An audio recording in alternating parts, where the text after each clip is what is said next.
Hello and welcome to the Genre Fiction Podcast. I am Jack Roney with my usual partner in crime, Harry Colfer. Great to see you again, Harry. How you been? G'day. How's things, Jack? Good. Hey, really excited tonight to introduce Lauren Daniels. We've been planning this for a number of weeks now. I'm absolutely chuffed to have Lauren with us tonight. So just a quick introduction to Lauren Daniels. Lauren is an awarded poet, senior editor, best-selling author, mentor, and trainer of professionals, academics, writers, and editors. So Lauren has a very impressive bio. You've got best-selling books, a novel, fantastic winning short stories competition books. If people would like to find out more about Lauren, she runs creative writing courses, and you can find out more about Lauren at brisbanewriters.com. So with that said, welcome, Lauren. It's so great to have you on the show to be able to chat with you tonight. Thank you so much, Jack. And hello, Harry. It's great to be here. Hello. So how this came Nice about? to meet you. Nice to meet you too. Yeah, so I mean, you guys have only met for the first time tonight, so it should be a great chat. How this came about was I've known and worked with Lauren before, and Lauren helped me with an editing project, which I can touch on a bit later on. But Lauren came and spoke at a monthly writers group that I attend here in Brisbane, and you went through a number of sort of editorial issues that issues that you commonly see, and you went through a whole number of those. So we had a conversation. I thought fantastic topics to discuss here on our podcast. So what we thought is for this first episode, and hopefully we can keep you for a few episodes. But the first one, there's a number of points that you raised and would like to discuss, particularly for budding authors out there, writers who are sort of learning the craft of writing. Particularly about character development. So we might kind of focus on some of those topics to begin with. Now, there was one topic, probably the first topic to get into was about introducing your characters in terms of how many people are on the cast of your story. How soon do we introduce new characters, that sort of thing. So can you elaborate on what you mean by that, and what are some of the issues that you commonly come across as an editor? Yes, absolutely. And first, a disclaimer. I mean, I've been editing for, oh gosh, a long time. Really all up, probably more than 25 years, if you include the things I was doing just sort of on my own. And then I spent 15 years with a publishing house. But I'm only one person, and I'm only basing my angle on what I've seen. Now, I have been a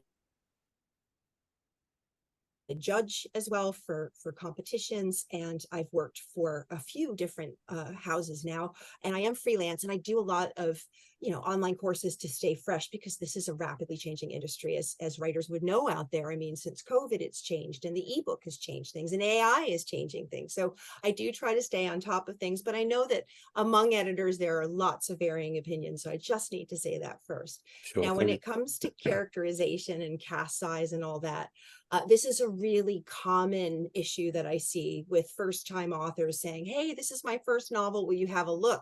And I usually ask for a synopsis under 300 words, because you can always make it bigger for another submission call. They could ask for 500 or 700, but if you can do your story in a tight 300 words, you are on top of your whole complete snapshot. And I always ask for a character outline of the named characters, and most people don't give me a complete one because they have too many characters. So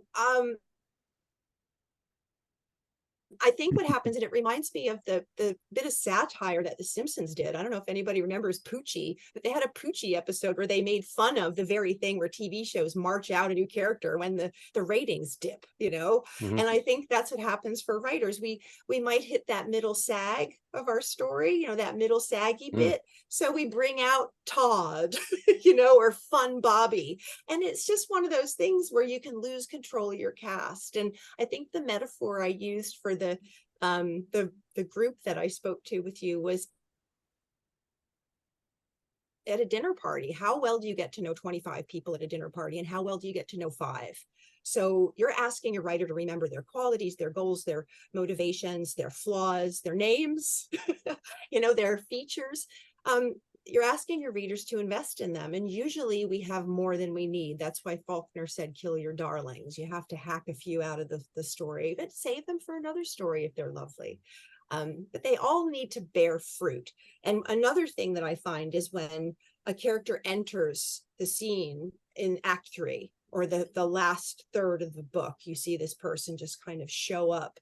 And I think, where was he in Act 1? Where was this person? You know, why should I care about him now when I expect all the characters who've been part of the party to serve their roles and bring something to a point? I expect them to do it. It seems strange to have someone show up, but I just think it's a really common issue for new writers to have this happen. It's like the that organic creative process blooming in their minds. One resource I can mention is K.M. Weiland, Creating Characters. She's got workbooks, she's got free resources online. K.M. Weiland is amazing if you're struggling with this. Yeah, I think it's an interesting sort of concept that, you know, for me, I think it's going to have a lot to do with A, the story that you're telling, and B, you know, the context, the genre, a lot of those things, you know, because at the end of the day, you know, a lot of my stories have a lot of characters, but that's because I'm talking about a paramedic who goes to lots of patients. And yes, they may not be an intrinsic part of the plot, but he still has to be doing his job, which is going to see a lot of people. And although they may have brief episodes where they appear and then they disappear, it still means it's your character count is going to keep going up. You're right, Harry. And you're also making me think of a journey motif where you have a person who goes on a circuit. They go on a buddy journey or something like that, or a solo trip, or like Wild by Cheryl Strayed. You have someone who's meeting different people throughout the narrative arc, and that's okay. It's and it's intentional. I guess I'm addressing the unintentional Poochie who just wanders in. You know? Yes. Because I think you have to, obviously, you know, if it's somebody who's going to be intrinsic to the plot, you can't just have that last person who comes in and they were the murderer, you know, because that just is cheating the reader. I believe, you know, because you haven't given them the chance of working out who it is. Right. And you often see that. That's a bit of a cliche, isn't it? In the murder whodunits, where there'll be some sort of character, some nondescript character who plays a very minor role, and straight away, and you never hear from them again. But you're thinking, why was that cleaner introduced in chapter 1? And then you never hear from them, thinking, well, clearly in my mind, he's probably number one suspect, because you know, oftentimes these stories, they go right back to the character that was glossed over very early, and then we discover that he's the killer. And that's more of a deliberate sort of ploy. The butler did it. Yeah. So I suppose, I mean, so what are you saying, Laura? I mean, I guess for say writers of full length novels, where certain characters might be deliberately introduced to the story at a particular part of the timeline, maybe it's, you know, the story is going over a particular timeline. How do you sort of balance that with, say, introducing your important characters fairly early in the story? Are you saying that it's best to try and introduce your key characters early, as opposed to, like, if there are important characters that may come into play a little bit later on? Again, I think I have a semi-loose approach, but I think all of your important cast members should be there in the first half. Like, we can even get rid of the 3 acts if we want, and just say, in the first half of your story, let everybody have an appearance. And then in the second half, let them serve their purpose. I personally believe, and not everybody's going to agree with this, but I even think the secondary characters have some semblance of an arc. I make that a mission for my own writing, where, I mean, even in my novel Serpent's Wake, I had a pub owner who, she doesn't remain static, and she's way in the background, but she changes and grows as the story and the conflict grows. There's just this little bit, like, she prospers when the town and the village is going to you know, to hell, in a sense. The pub owner's thriving, and that's her shift. So in the start, she's kind of mediocre, but as the town dips, her quality of life improves. And I think those little beats that you put into your characters in the background, they are valuable and they don't take a lot of effort, but it also brings in that energy. So yeah, I mean, try to get everybody in the story in the first half if you're not writing a paramedic story or a journey story like Cheryl Strait or Harry. And try to give them something. I think it's those named characters who don't do anything, you know, or they're just obviously serving, they're just turning on the light switch, you know, they're just doing some action that somebody else should probably do, you know. I think I found with my latest novel, which is out, well, by the time this one drops, it'll be out. It's called High Acuity. What I did find in the first feedback from beta readers and the like is that they were getting confused about characters, and that's when I realized that I had to develop the characters more to give them more of a voice within the story. And effectively, it meant that I ended up adding extra sort of almost cameo chapters to give them more sort of story, give them more sort of an arc to know who's who when all the action starts happening. So yeah, well, that makes sense. I do struggle with say you incidental or sort of rudimentary characters, that it's important to show that, as you say, Lauren, you know, the person turns on the light, or it's an incidental interaction with a cleaner or a person at the cafe who takes their order, or for me, if it's a crime scene and there's a number of different scientific officers and police officers there, and it's not important to sort of build them as a character, but they have information that's important for them to convey. Yeah. So do I keep them anonymous? You know, I have kind of sometimes given them a name, even though that maybe they're only going to appear very briefly in one particular scene because they've got to convey maybe someone on the other end of the phone when they ring up to get some scientific analysis results, or, you know, those type of characters where they're important for the story to convey information. So for that reason, we give them an identity, even if it's an in-person interaction where we might even go to the effort of actually describing what they look like. But I often sort of wonder, to what extent should we do that? If it's only just going to be a very quick interaction, I do see some authors will take the time to describe them, even if it's a very brief description, just to kind of paint that picture. What's your thoughts or advice around that in terms of handling those kind of incidental characters? I think I'm hearing Neil Gaiman, who says, pity the reader. He says, pity them, because how much are you asking of your reader? You know, how much are you asking them to remember? And it also does depend on the genre. You know, a crime thriller is very different from like a high fantasy situation. So I think it's a call the author has to make, and it's tricky. There's not one answer for that. But if your characters are blending and your beta readers are confused, I mean, I love that you mentioned that you use beta readers. That is critical. Team. Yeah, I have a lot of authors who are saying, wait, what? I think don't hire an editor until you have at least 10 people read. You've got to have that feedback, because I mean that's just gold. That you know, that's just so important to have that sort of somebody reading. And I've had about, well, there's 5 people who are you know, everything I've outputted and published has been read through by almost all of those. And yeah, you know, it's very important for their feedback that I get. I use a software that allows them to put emojis on stuff as well, so that gives me the positive feedback with respect to you know, smiley faces, laughy faces, stuff like that, that I at least I know that worked. Oh, cool. We need to hear that too, huh? It's not, it can't all just be negative. Yes. You know? Yeah, but to pedal back to Jack's question about the secondary characters too, you know what I was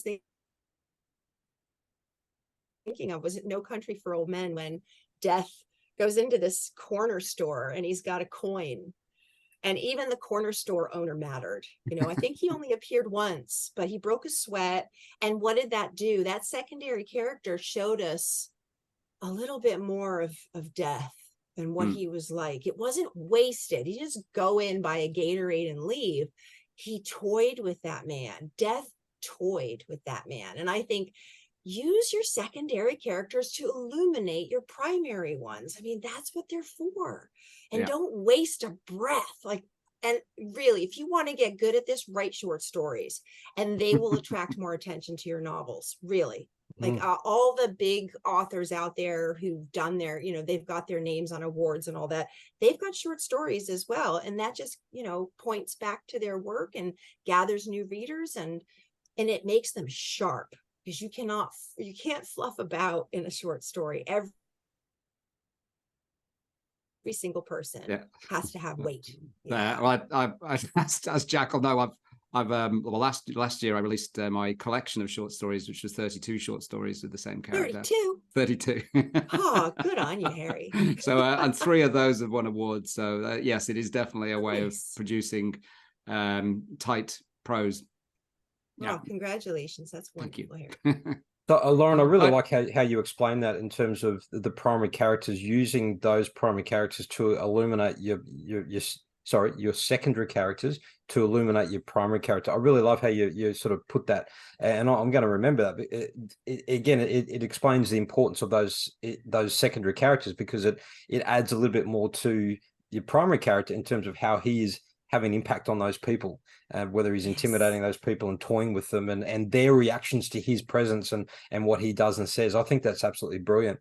And just really finally, just segueing another point that I know we're going to talk about, and we've already started talking about this, is when you're editing, do you see that this idea of new characters getting thrown in, and they're just thrown in for the sake of it because maybe they need, the writers are doing it to try and spice up the story? As an editor, does that stand out to you, that when someone throws in a new character and it seems quite obvious they're doing it for the sake of adding a bit of spice to the story, and probably wasn't all that planned, and maybe that character's not doing a lot to push the story forward?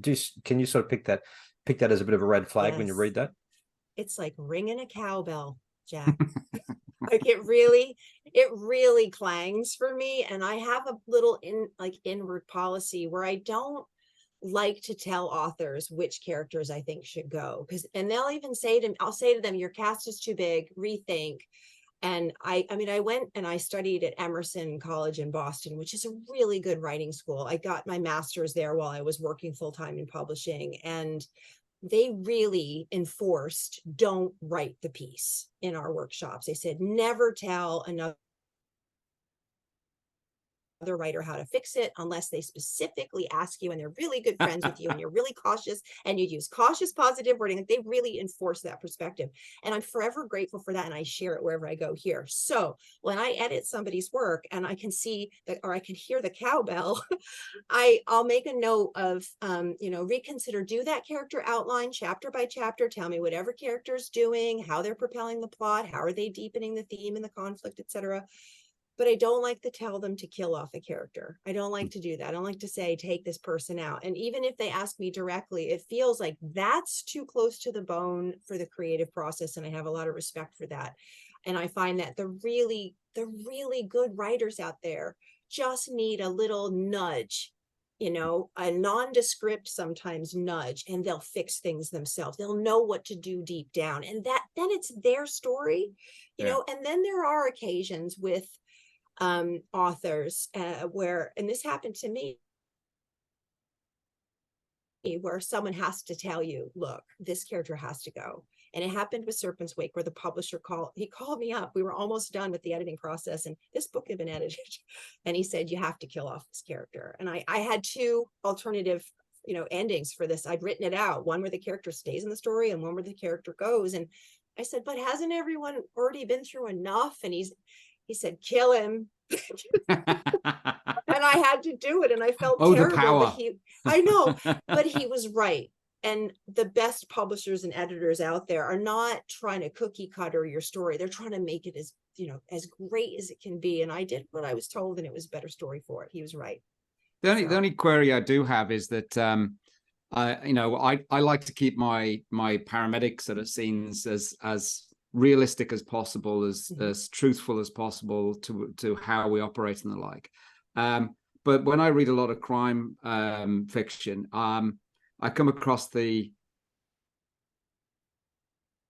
do-it-all sort of character who does so many roles. Like, they're the pathologist, they're the undertaker, they're they're everything, and they don't have anybody helping them. And you just go, how is this possible? They couldn't possibly do that amount of work. And that, for me, detracts from the story itself, because you're making it unrealistic, because you have somebody, because they're trying to keep their character count down, presumably.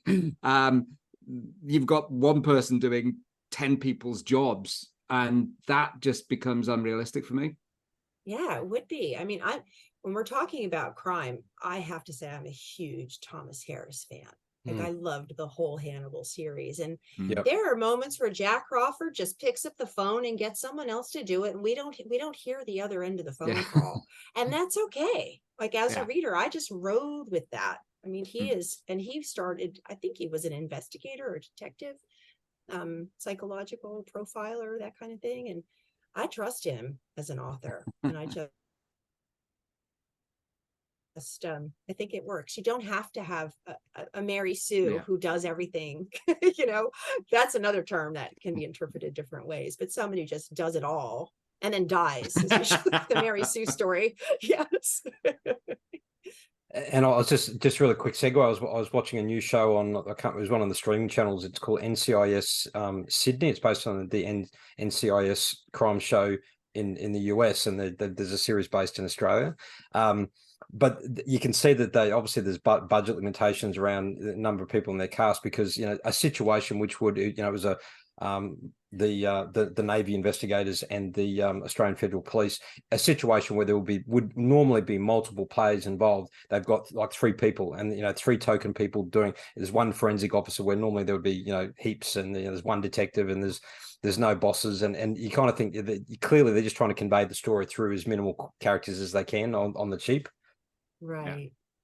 I just had another comment just before we move on, in terms of what you were talking before about when you're editing and challenging writers to remove redundant characters. I remember, you may not remember this, but it stands very clear in my mind when you did the structural edit for my novel, The Ghost Train and the Scarlet Moon. I had a girl who was the older sister of the protagonist, and she was a bit of a bully, and she was a bit mean to her younger brother. But there was also another character I'd created, who Ralph Plunchard, his name is, and he was a bully in the schoolyard. And I remember you challenged me, said, how does the boy's sister push the story forward? How does she add value to the story?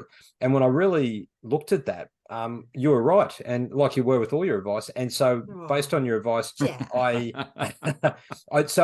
really had to take a look at it and think, well, okay, I've written this character into the story, even though it was a lot of work to remove her. I removed her from the story, because her character didn't really do much for the overall. It didn't drive the plot forward. So by doing so, by removing her from the story, it gave me room in terms of word count and room in the story to add depth to the other character, who was the bully. So by removing one kind of redundant character, I was able to then really put some more life into this other character, and then there's a lot of other sort of future interactions, which it gave me the freedom to do that. So that was my learning from your advice, that sometimes by removing those redundant questions, ask yourself those tough questions. Does this character help drive the story forward? And by removing it, even though that's going to be hard work, it may give you the space to add value and add extra layers in other parts of your manuscript. Jack, too, you've pointed to something else that happens to a lot of writers, where characters will echo the same energy, where you might have 2 characters in a story that can be combined into one. Yes. And I think they do tend to come in pairs. And you're just making me think of a lot of manuscript assessments and edits that I've done, where I've noticed that there will be 2 characters in totally different realms of a story, whether it's fantasy or crime or science fiction, and they actually have the same characteristics. It's almost like they got cloned inside the mind of the author, and the author's working through something and they don't need to be told, kill off, Joey, or get rid of Joey, but they need to be asked that question of, how is this one doing something different from the other? And then the author solves the problem themselves. Yes.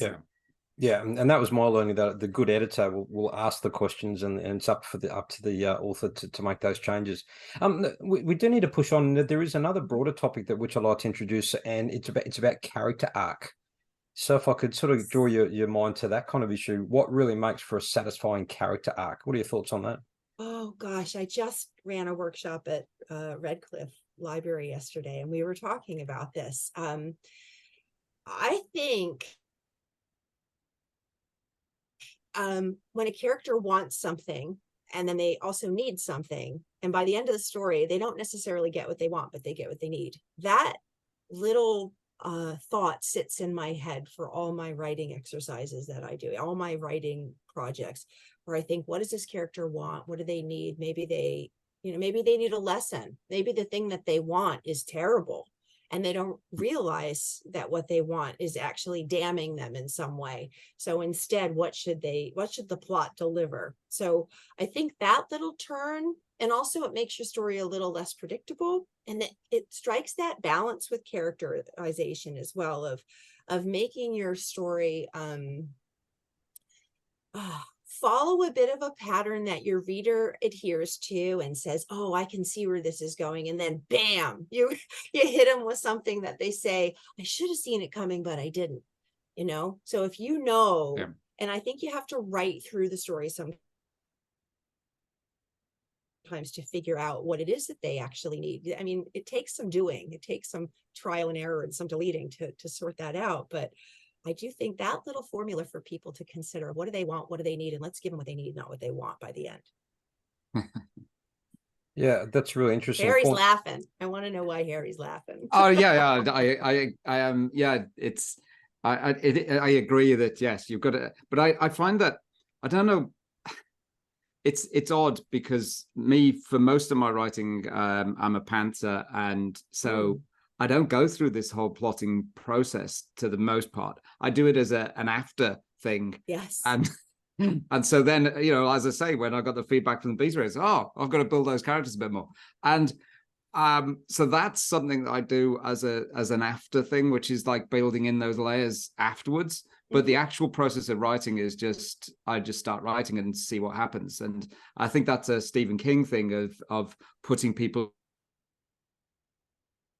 putting characters into a setting. Yes, and Harry, I seeing what agree. happens. I do the same. I'm a pantser who gets through a portion of it and then says, I need to do something about this in thirds. I know. So I think, and I've actually learned to try to do a little bit of plotting sooner than later, because for my novel, I wrote it as a short story, totally pantsing, no idea what I was, really trying to do until I did it. And then I had a short story that was 7,000 words, and then I grew that out into a novel, and that helped me tremendously. And that's a really good tip for people who want to write a novel. Write it as a short story, and then you're going to blow it out, but you still have the spine. You have the little action beats, and the pearls are in a row. But I can't story grid before some people use the story grid by Sean Coyne, and they map out, but I find that my story is inauthentic when I do that. So I'm a pantser too. That's all right. Cool. One thing that's become sort of a learning for me more recently is, particularly if you're watching a movie or reading a book, those stories that when you finish, they resonate with you, whether you have a lump in your throat or a tear in your eye, or it's the sort of story that you think about later. Days later, you still think about the story.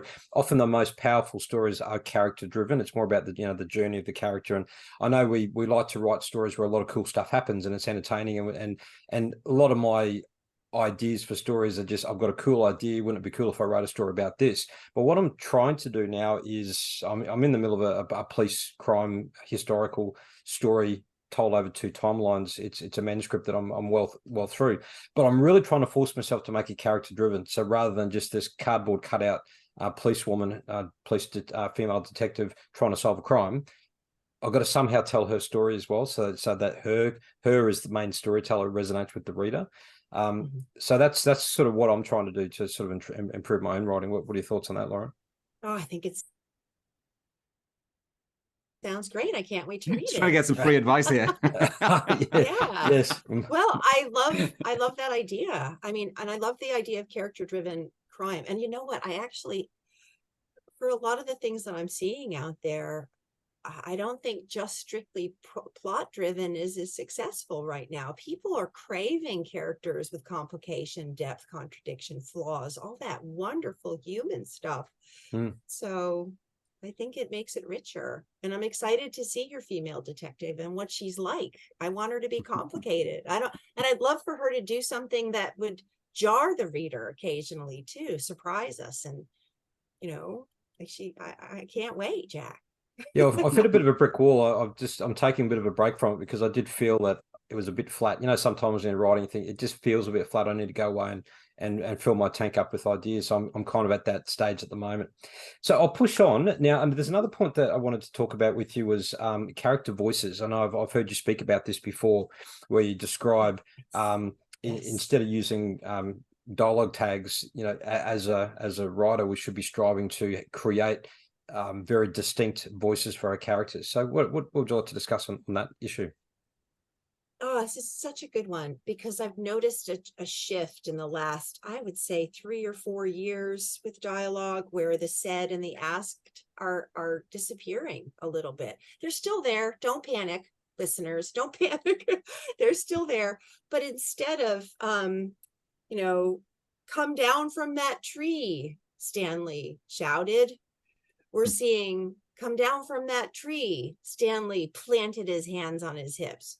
You see, so instead of telling us he shouted, especially if there's an exclamation point, we're giving the line of dialogue, and then we pair it with a body language, a stage direction, or Stanley threw a shoe, something that tells us, like, use that space as an opportunity to show Stanley. Don't just give us his voice. And so the saids and the asks are just paring back a little bit. And I love that. It's fantastic. It works. It's just using every moment to your advantage as a storyteller. So yeah.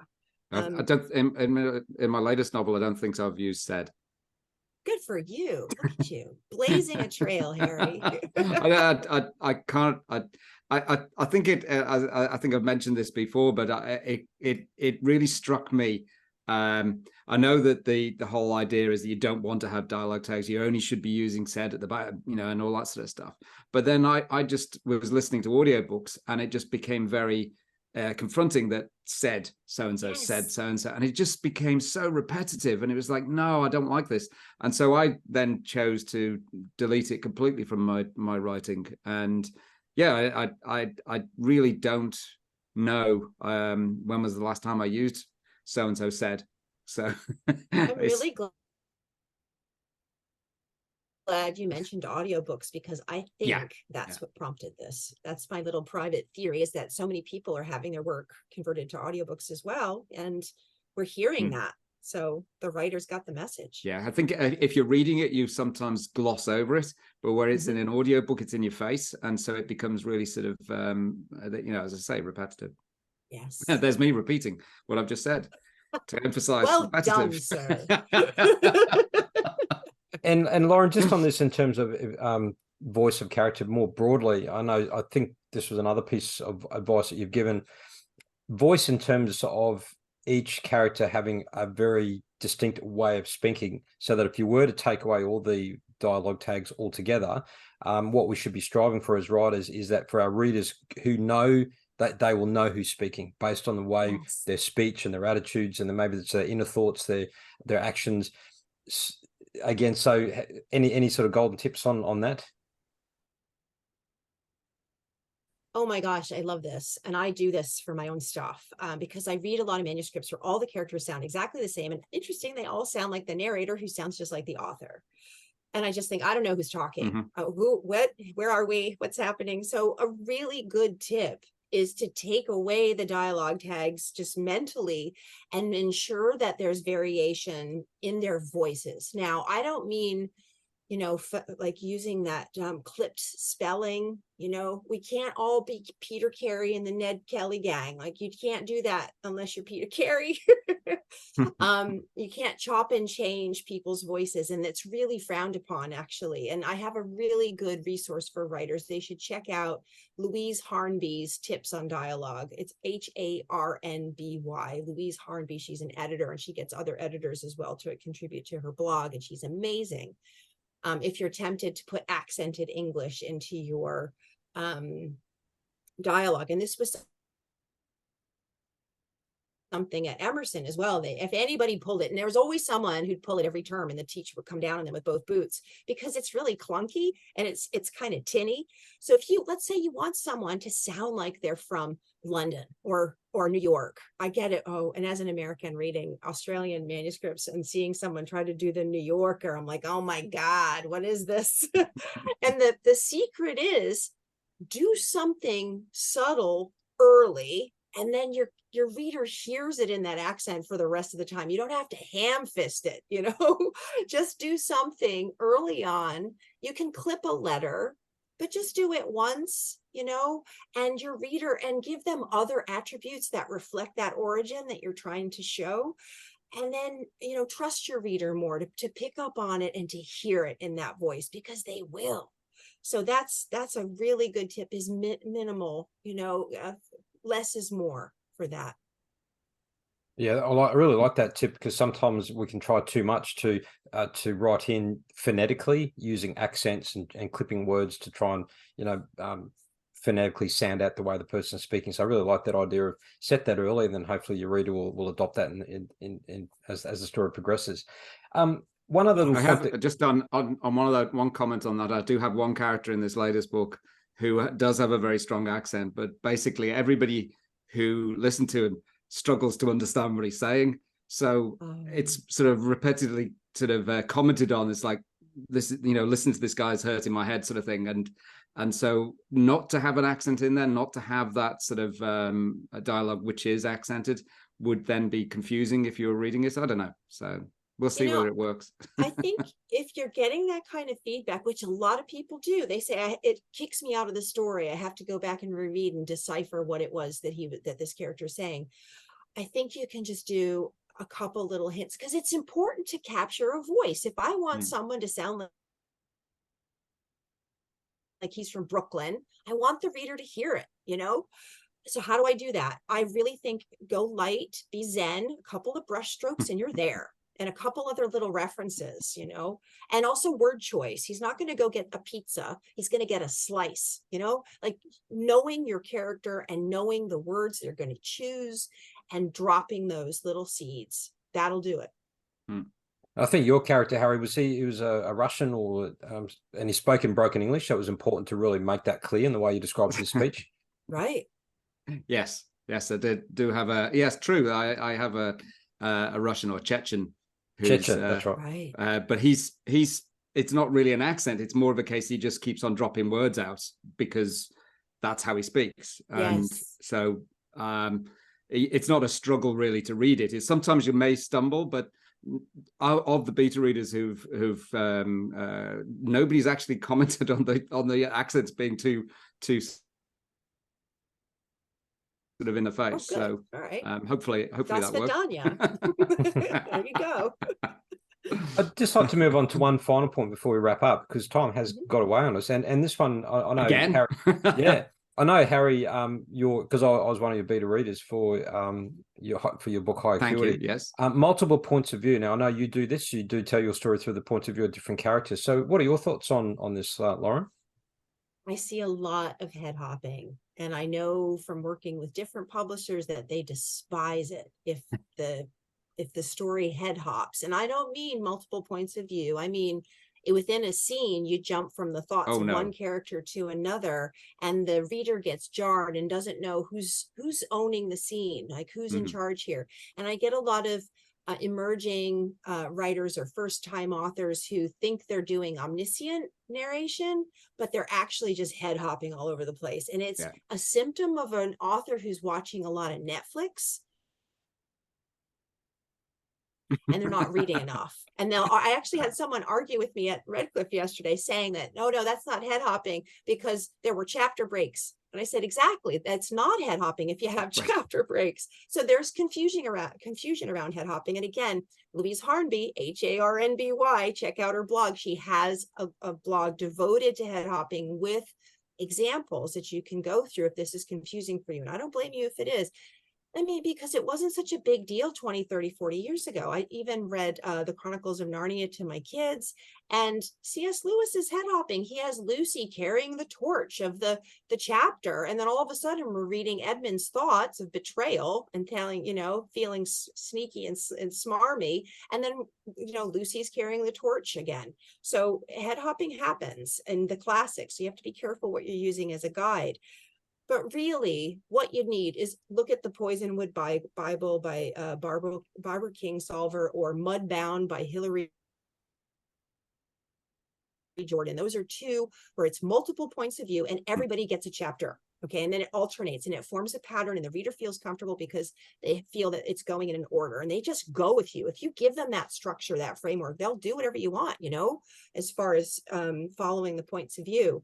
You can do scene breaks where Bobby has the point of view. It's limited to him, and he's telling us what Alice is doing and what she looks like. And then the next scene, Alice is looking at Bobby sideways, and we know what she's thinking. But you have to have scene breaks. If you try to do it in the scene, the reader just gets confused, jostled, And I very much structured it in this book because I've done it. The book is over 13 hours. Oh, cool. So each chapter is a different point of view. And generally it flip-flops between the protagonist and then somebody else. And I did then, once I decided that was again, that was an editing thing. Is it's like when I went back and decided, that's what I'm going to do. I then had to realize I'd had chapters where I had different points of view, and I had to go back and chop them up and make them into separate chapters. Right. So and each chapter is named by whose point of view it is that you're now starting to read. So it is. And I literally, in the final edit, I went through and I read this chapter, and I was just like, oh my God, I've done it from one character's point of view, and then he's been left in the ambulance while somebody else is doing it. So I just said, no, it has to be from that other person. Then I had to rewrite the whole chapter from somebody else's point of view. I just watched Fall of the House of Usher on Netflix. Mike and Jamie Flanagan are directing this, and they made fun of this very concept. It must be intentional with these two, where we have the father, Usher, telling the story of his son and how his son died, because I shouldn't say too much, I'm sorry. How a certain spoiler character alert passed on, and he was called out by the secondary character, who said, how would you know that? You weren't there. This he died alone. How did you know that? And it was a bit of a twist of words there, where the father said, he told me after death. This is a very sort of Poe, Edgar Allan Poe thing. And I thought, they're playing with the idea of points of view. And I caught it as an editor, because they do have in writing jokes on that. The Flanagans always do. And it was wonderful. I was cheering, because that's one of those things, Harry, where writers can accidentally send someone off in an ambulance and say, wait a second, there goes the point of view. That's exactly what I did. The lights are flashing. I left him in the wrong place. Yes. Well, anyway, it's fixed now. Good. Time has gotten away on us. So on that note, we might wrap things up. And again, for anyone who's listening, for all our thousands of listeners out there, again, brisbaneriders.com is the website that you should look at. And Lauren has got a number of both online and in-person creative writing courses, and a whole lot other engagements and services available. So please check it out, brisbaneriders.com. I know we've only just really dipped our toe in the water. We could really go into a lot more detail with a lot of these topics. But unfortunately, your time is very precious to us. So we've got a number of other things that we'd like to speak about. So you're going to join us for a few more future episodes. So if you've enjoyed talking or hearing Lauren go through her expertise on writing just as much as we have, please stay tuned for the next couple of episodes. We've got some more fantastic content coming up. So thanks so much for now. Let's just say goodbye for now, and we'll see you for next episode.